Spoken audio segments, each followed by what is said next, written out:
بسم الله الرحمن الرحيم. الحمد لله رب العالمين، والصلاة والسلام على حبيبنا محمد وآله وصحبه أجمعين. بێگومان کۆچی پێغەمبەری خوا عەلەیهی سەڵات وسەلام یەکێکە لە ڕووداوە زۆر مێژووە گەورەکان لە مێژووی تێکڕای مرۆڤایەتیە، بە تایبەتی لە مێژووی ئەمەی موسڵمانە.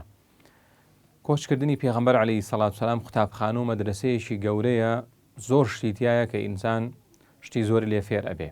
ئێمە مەبەسمانە لە یەک گۆشەنیگایەکەوە قسە بکەین لە بابەتی کۆچی پێغەمبەر عەلەیهی سەڵات وسەلام.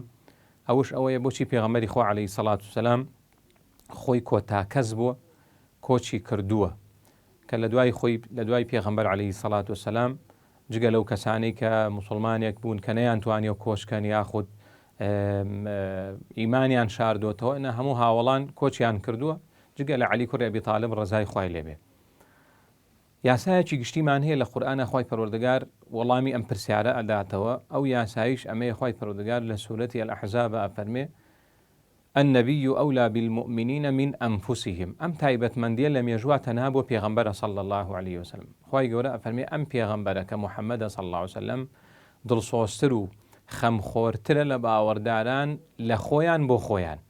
هیچ کەسێک نییە لە مرۆڤایەتیە لە خۆی دڵسۆزتر بێ بۆ خۆی جگە لە پێغەمبەر صلی الله عليه وسلم. پێغەمبەری خوا عەلەیهی سەڵات وسەلام هەم دڵسۆزی هەموو موسڵمانان بۆ، بە تایبەتی دڵسۆزی هاوڵانی بە تایبەتی تریش ئەو هاوڵانی کە لە پێشا موسڵمان بوون، واتە لە مەکەیا بوون، زوڵم و ستەمیان زۆر لێکراوە، زۆر چەوسێنراونەتەوە. بۆیە پێغەمبەری خوا عەلەیهی سەڵات وسەلام بەپێی ئەم یاسا گشتیە بڕیاری وا بووە کە خۆی درەنگ کۆچکە، و پێش ئەمەیش پێغەمبەری خوا عەلەیهی سەڵات وسەلام چاوەڕوانی فەرمانی خوای بووە، وەکو لە مێژووە صحیح و ڕاست و دروستەکانە هاتووە کە پێغەمبەر عەلەیهی سەڵات وسەلام هەموو جار بە ئەبوبەکرێ فەرموو پەلەمە کە بەشک و خوای پەروەردگار بڕیار بدا بە یەکەوە کۆچکەین، واتە چاوەڕێی فەرمانی خوای پەروەردگاری بووە. لەبەر ئەم دوو هۆکارە پێغەمبەری خوا عەلەیهی سەڵات وسەلام یەک پابەند بووە بە فەرمانی خوای پەروەردگارەوە، وەکەوترێ بە هیچ شێوەیەک لێلا نەداوە خوای پەروەردگار فەرمانی پێکردو ئەو ڕۆژە کۆچکە. دیارە پێغەمبەری خوا عەلەیهی سەڵات وسەلام لە 27 دوی ساڵی چواردەی پێغەمبەرایەتیە کۆچی کردووە، واتە 2 مانگ لە دوای کۆچی هاوڵان. لە ماوەی 2 مانگە پێغەمبەر عەلەیهی سەڵات وسەلام ئەو بڕە هاوڵەی کە مەبەست بووە بیان نێرێ بۆ مەدینە هەمویان ڕەوانە کردووە بە ساخ و سەلامەتی بۆ شاری مەدینە. دواتر پێغەمبەری خوا عەلەیهی سەڵات وسەلام بۆ خۆی تەشریفی مبارەکی بردووە.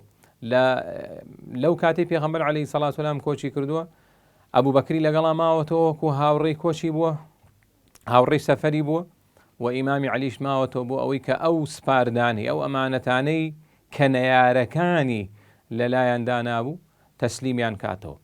دواتر پێغەمبەر عەلەیهی سەڵات وسەلام لەم کۆچەیە 10 ڕۆژی پێچووە، وەک ئەوترێ لە پێغەمبەر عەلەیهی سەڵات وسەلام لە 13ی نۆی ساڵی 622 زاینی کۆچی کردووە، دەرچووە لە ماڵ، لە 23ی نۆی 622 گەیشتوۆتە مەدینە، ماوەی 10 ڕۆژی پێشە کە چۆتە مەدینە پێغەمبەر عەلەیهی سەڵات وسەلام. لەوێ جارێکی تر لە خەمی ئەو هاوڵە فەقیرانەیە بووە، ئەو هاوڵە هەژارانەی کە نەیانتوانێ کۆچکەن لەبەر پاساوێکی شەرعی کە نەیانتوانێ کۆچکەن، یاخود کە سوکاریان نەیانێشتۆ کۆچکەن، چونکە هەندێک لە هاوڵان کە سوکاریان کافر و بێباوەڕ بوون نەیانێشتۆ کۆچکەن. بۆیە پێغەمبەری خوا عەلەیهی سەڵات وسەلام ماوەی مانگێک زیاتر لە نوێژی بەیانیە دوعای ئەکرد بۆ ئەو هاوڵانەی کە لە مەکەیا بوون، لە دوعاکەیە فەرموو اللهم ئەنجی الوەلید بن الوەلید، بۆ نمونە فەرموو خوای پەروەردگار ئەم چەند سەحابەی کە ماونەتەوە لە مەکەیان ناتوانن کۆچکەن لەبەر ئەوەی کە ڕێگەیان لێگیراوە بە هەر شێوازێک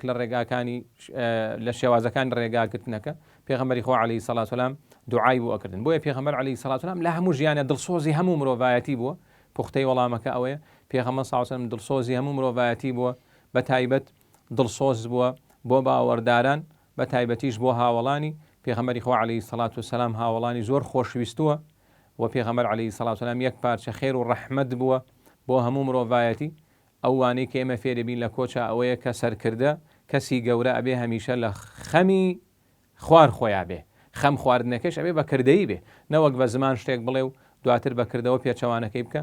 پێغەمبەر ئێمە عەلەیهی سەڵات وسەلام وا بوو هەر کەسێکی بڵێ شوێن کەوتەی پێغەمبەرم عەلەیهی سەڵات وسەلام ئەگەر گەورە بوو ئەبێ بەم شێوازە مامەڵە لەگەڵ خوار خۆیان بکە، هەمیشە لە خەمی ئەوان نابێ، ئەوان پێش بخاو خۆی لە دواوە بێ.